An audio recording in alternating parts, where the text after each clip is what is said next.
Good morning, everybody. So today I'm going to show you how we made, or an idea of how we made, custom cat bowls. This is our inspiration. We have a few kitties, and this is Willow. She has her own custom cat bowl. We've of course cartooned it so that it's kind of funny and goofy, and each kitty will have their face on their bowl. Yes.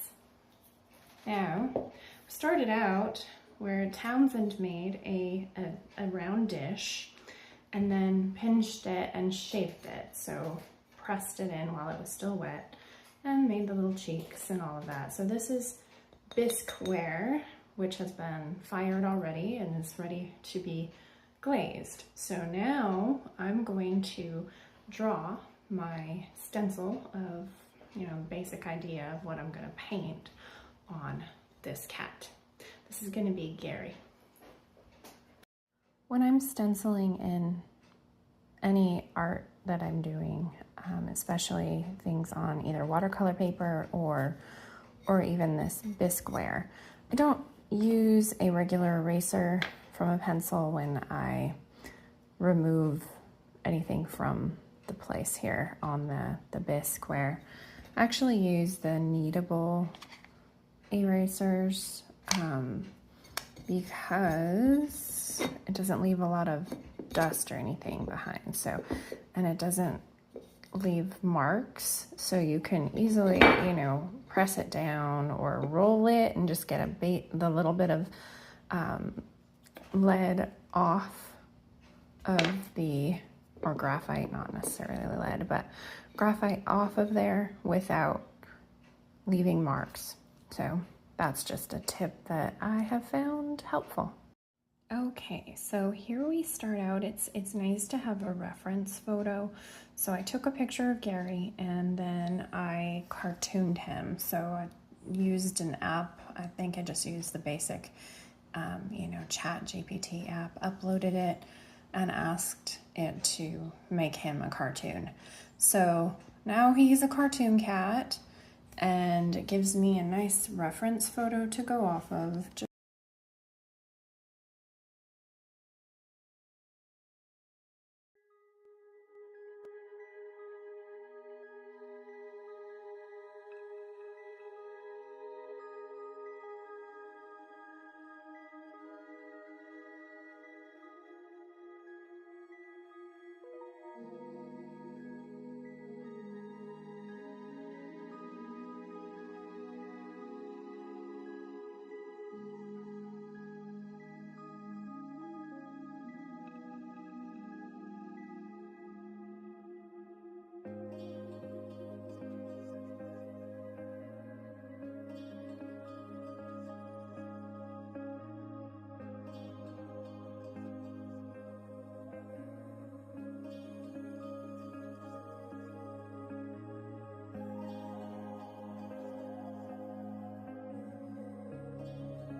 I'm going to be using two different types of applicators here to apply my mayco stroke and coat glaze. The white screw-on cap applicator goes directly onto the mayco stroke and coat bottles, which is really convenient. The other applicator that I use is one that people use for henna tattoos and such. So that one I fill with my custom colors, so I mix my colors on a palette and then put them with a palette knife into the bottle.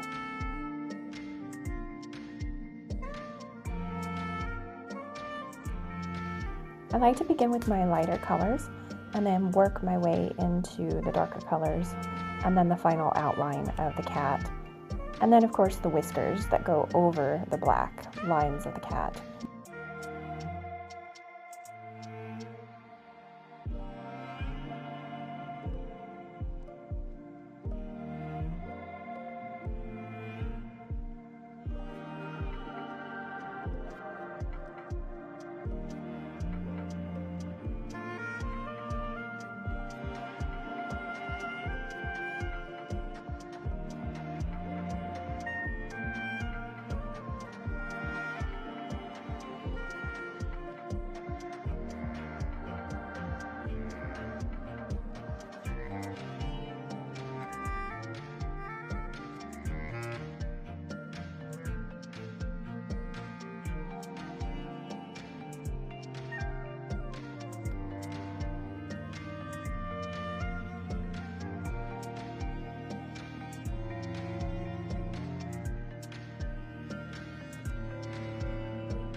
Once the stroke and coat has completely dried, I will then use a zinc-free clear glaze and paint that up to the edges of the drawing, and then it will be fired to be completely food safe.